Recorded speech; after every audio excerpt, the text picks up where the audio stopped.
Hello everyone, welcome back to a new mini blog. आणि हा blog असणार आहे वेनस्डे, थर्सडे आणि फ्रायडे ह्याचा वॅपअप. सो तुम्हाला काही हॅपनिंग्स बघायला भेटेल. सो वेनस्डे मॉर्निंगला आम्ही निघालो जायला नवी मुंबईला, बिकॉज इट वॉज 31st आणि ऑब्व्हियसली लेट झालेला निघायला बाबांना ऑफिससाठी. सो मी नाश्ता गाडीमध्येच केला. त्यानंतर कॉलेजमध्ये थोडं काम होतं ते आटोपलं आणि होती माझ्यासोबत स्वरा. आणि स्वरा म्हणाली, आज मला खायचं आहे मॅकडी, बिकॉज ती इकडे येत नाही युजली, सो तिला मॅकडी खायला भेटत नाही. सो आम्ही ब्रंच म्हणून मॅकडी एन्जॉय केलं. तिला खूप आवडतं. त्यानंतर समोरच होता डिकॅथलॉन करायचा होता मला टाईमपास, जोपर्यंत बाबांचं काम कंप्लीट नव्हतं होत. सो आम्ही इकडे गेलो आणि नंतर आम्ही थोडंसं ना खेळलो.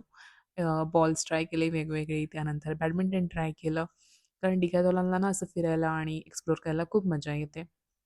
तिने स्केटबोर्ड पण यूज केला आणि असा टाईमपास करत करत आमचं टाईम झालं ऑलमोस्ट 12:00-12:30ला. नंतर आम्ही निघालो घरी जायला. दिस इज अस.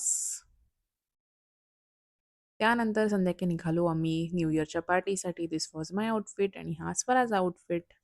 आणि तिथे ना एक छान फेस टॅटू बनवणारी ताई होती आणि तिने छान असा मस्त व्हाईट टॅटू बनवलेला and this was looking very nice. खूप कॉम्प्लिमेंट्स आल्या मला. By the way, this is my new phone case which was matching to my face tattoo. So this was it. त्यानंतर next day which was 1st जानेवारी आम्ही निघालो मावशीकडे जायला. आम्ही hole day मावशीकडे होतो. त्यानंतर संध्याकाळी आम्ही बनवली पावभाजी. पावभाजी पण खूप टेस्टी झालेली. 31stला नाही बनवली, पण 1 जानेवारीला आमची पावभाजी नक्कीच झाली. त्यानंतर आम्ही निघालो परत घरी जायला. होल डे स्पेंड करून आराम केला, मजा केली आणि दादा आम्हाला आलाय सोडायला. त्यानंतर आम्ही ट्रेनने गेलो घरी. And 2nd January was a new day आणि माझी चालू झाली आहे internship. So finally I am opting for internship now. This was my look, because मामला कितना भी सीरियस हो, लुक अच्छा ही होना चाहिए. So this was my fit. Tell me मी कशी दिसते.